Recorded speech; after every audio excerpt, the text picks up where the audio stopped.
injirnay galab kastoo jimca saacad markii tashanta galabnimo mararka qaarkoodna aanu idiin soo dayno talaadada 5 galabnimo anagoo barnaamijyada aan ku soo qaadno barnaamijyo kala duwan haday noqon lahayd kuwa markaasi ku saabsan siyaasadda dhaqaalaha waxbarashada iyo markaasi caafimaadka caawa barnaamijka aan ku soo qaadi doono hadii Allah wado loo barnaamij ku saabsan siyaasadda barnaamijkaasi oo ay ku qaada dhigi doono runtii aqoonyahan kamid ah aqoonyahanada Soomaaliyeed siyaasadana runtii oo dhowl daloola mararkii hore ee joogay wadanka Soomaaliya ku dhex jiray markii dambe qurbaha loo soo noqday qurbaha intuu ka noqday isku dayay inuu noqdo sharax markaas uu tartamay jagada madaxweynenimada ee Soomaaliya hadaba Jaamac Xasan Khaliif ayaa martin ugu studio caawa oo arintan isla soo qaadi doona marxaladda siyaasadda Soomaaliya haatan ay marayso haday noqon lahayd mid markaasi gobol ama haday noqon lahayd mid federaal ah iyo markaasi guud ahaan Afrika iyo caalamka oo dhan sidee bay Soomaaliya u eegayaan hadaba ku soo dhawaad aqoonyahan assalaamu alaykum wa mahasta Abdul Malik jaamac aan ka bilowno marka hore bal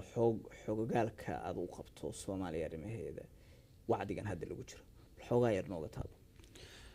bismillaah federal ka baadi bismillaahir rahmaanir rahiim horta marka waad mahadsantihiin Somali Media Abdul Malik iyo saaxiibka Sakariye waqtigan qaaliga aad siiseen markaan taa ka gudbo arinta Soomaaliya runtii waxay maraysaa marxalad aad u adag una baahan qof kasta oo Soomaaliya oo damiir leh inuu ka gilgasho wax ka qaban kara ka qabto Soomaalida wada ogtahay dawlad bay in badan raadinaysay dagaal sokoy oo way gashay aan xal lahayn oo dhamaad lahayn bay gashay haddana waxaad moodaa maalinta ka dambaysa in hawsha ka sii darayso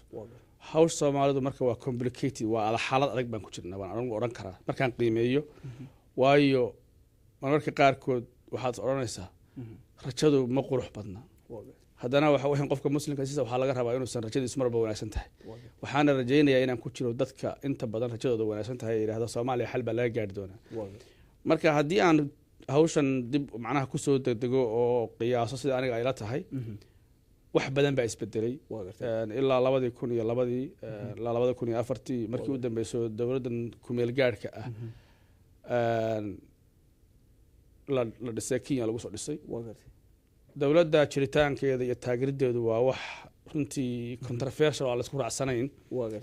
laakiin waxa xaqiiqo ah wax la dafiri kara maaha meeshii waa joogan baarlamaan baa jira itaal kasta hala ahaadeen madaxweynaha jira prime minister baa jira wax jiritaan baa jira wax macnaha hawshii way jirtaa meeshii way taalo wax laga bilaabo way jiraan itaal kasta hala ahaato anigu ma ihi van run ahaantii ma ihi waxyaabo badan baan isleeyahay bay qaribaan oo waxayeen haddana waxyaabaha ay qareen waxa kamid ah waa u iman doona insha Allah haddana marka Soomaalida kala miisaan saarto oo aad fiiriso culimada dadka diinta wada ee aad fiiriso bulshada caadiga ah ee aqoon-yahaminta Soomaaliyeed ee aad fiiriso dhalinyarada koorka ahayd ee aad fiiriso siyaasiyiintii marka waaqiciga ahayd waxaad oranaysaa ummadda tani ummad isdhaanta maaha marmarka qaarkood haddana taas macnaheedu maaha inay tahay ummadda Soomaaliyeed ummad xun anigu ma haysto waxaan u haystaa ummad fiican waqtina aan helin adduunkuna hadda la dagaalamayo waxyaabaha hadda ina haystee problemka ah ee aan isleeyahay waa ka qayb qaadanaya waxa weeye dadkii aqoonta lahaa iyo dadkii isqaadi karay waddanka waa ka imaanayaan yaad moodaysaa meel walba way ka imaanayaan dadkii Soomaaliyeed Soomaaliya jaamac inuu adduunku caawinayo maya dadkii caawin mina way caawimo ma waa caawimo oo qofkii dhibana hadii meel uu ka shaqaysan la keeno macnaha sida gaaban waa caawo oo muuqanaysa laakiin hadhowto in the long run wadankii hadii brain drainage la sameeyo dadka aqoonta laga soo kaxeeyo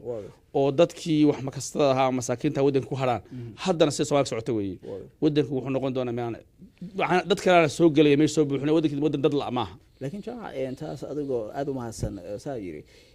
bar hadaad eegto hadda golahan wasiirada dawladdan boqolkii 70% qurbay ka tageen marka dadka laftigooda aqoonta la way noqonayaan jaamac horta nasiib daro Abdul Malik dawladda hadda jirta dadka ka shaqeeya ama golaha wasiirada ku jira baarlamaanka ku jira Soomaaliya way fail gareeyeen runtii marka laga hadlo waxaan taa uga jeedaa markaan ay fail gareeyeen waxa weeye qofka Soomaaliga waxa qof shaqo doontay macna aniga ima sameeyay wax macna la ma haysan qof shaqo doontay oo ama isagu shaqo doontay macna male laakiin waxa la rabaa qofkii inuu wax qabto macnaha aan iraahdo waxaan uga jeedaa dadka baarlamaanka iyo dawladdu muddo badan meesha joogeen ma hayno qof Soomaaliyeed oo kuwa kamid oo biil keenay mataqaanaa dood keenay baarlamaanka keenay ka hadlay ummadda Soomaalida dib u heshiintii xoojiyay ka hadla ma hayno waa yarta dad yar baad jirta runtii marka laga hadlo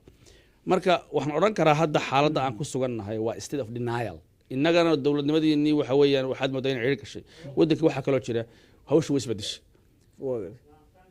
wadankii waxaa jooga ciidan shisheeye oo aan ku imaanin jiritaanka ummadda Soomaaliyeed iyo macnaha go'aan Soomaalida ka yimid hadda baarlamaanka markaad xogaal ahaan aad u wareysato dadka laftooda bay dhaba jooga waxay ku leeyihiin waana la haystaa Soomaalinimadii dhulka gashay ku leeyihiin inaguna dadka adduunka joogan Soomaali kaliya ma waxay u arkaan Soomaaliya hadeerto xitaa kuwan dawladda laftooda inay awood ay wax ku meel mariyaan lahayn taa macnaheedu maaha inaan leeyahay dadka yaan la heshiin yaan la wada hadlin dawladda ma jirto macnaheedu maaha laakiin waxa la rabaa hadalka meesha in loogu tago sida uu leeyahay dawladda waa jirtaa laakiin inay wax qabataa la rabaa shacabka Soomaaliya waa dhiban yihiin dhibtii in laga saaro baa inaga inoo taalo adigu aad u mahadsan dawladdii miyaysan marxalad badan ka soo gudbin oo la arki karo inay wax qabteen waxa ka mid ah in xamar iyagoo la tagi karin ay xamar ay tageen ay ku guuleysteen waxa ka mid ah iyagoo soo yareeyay 74 wasiir iska isbarbaryaacay in laga soo dhigay koor dad ah oo xul ah lagu soo yareeyay waxa ka mid ah in ay keeneen ciidamo kale oo hadeer xataa weegan gudihiisa Nigerianka ay yimaadeen oo waagi hore hal ciidan kaliya ay joogeen meesha waxyaalaha ay qabanayaan oo dhan stage ay ka soo gudbeen oo wax qabad miyaan jaamacadda u arkeen waxaan anigu qabaa inaynan ku mashquulin iyagu hadday wax qaban karaan waa qaban lahaayeen haddana anigu waxaan qabaa chance in la siiyo macnaheedu ma aha way saxsan yihiin ma aha laakiin haddaynu isdillo oo isdayn weyno meel la tegi mayno meel la ina geyn mayso Soomaaliya waa la waayaya marka chance hala siiyo minishantooda macnaha waxaan ka wadaa anigu waxa weeye chance-ka waxa hadda u baahan in la siiyo waxa weeye in ummaddu heshiiso oo qolana aan laga saarin Soomaalinimada oo qolo gaar ah Soomaalinimada iyadoo qaadan oo qolad gaar ah u arag inay dawladda iyagu dhalin karaan laakiin shacabka Soomaaliyeed la isugu yeedho dib u heshiin qaran la sameeyo mid aan iyaga lagu dhex jirin la sameeyo tikiya weyn ogeeyno dawladda kale gacanta ku hayay dadka Soomaalidu inay isu madax banaan yihiin oo wada hadlaan baan anigu rajayn lahaa soo dhaweyn lahaa iyo cidna fara lagu fiiqfiiqin hadday kuwa yihiin mucaaradka casmar jooga yihiin hadday kuwa xamar jooga dagaalamay yihiin hadday kuwa baydhaba jooga dawladda sheeganay yihiin gidigood dadka Soomaaliyeed inay isu yimaadaan chance la siiyo aniga waxaan qabaa inay tahay mid aan wali cid ku talaabsan ay tahay laakiin jaamac meeqa sano ayaa inta la dhahayay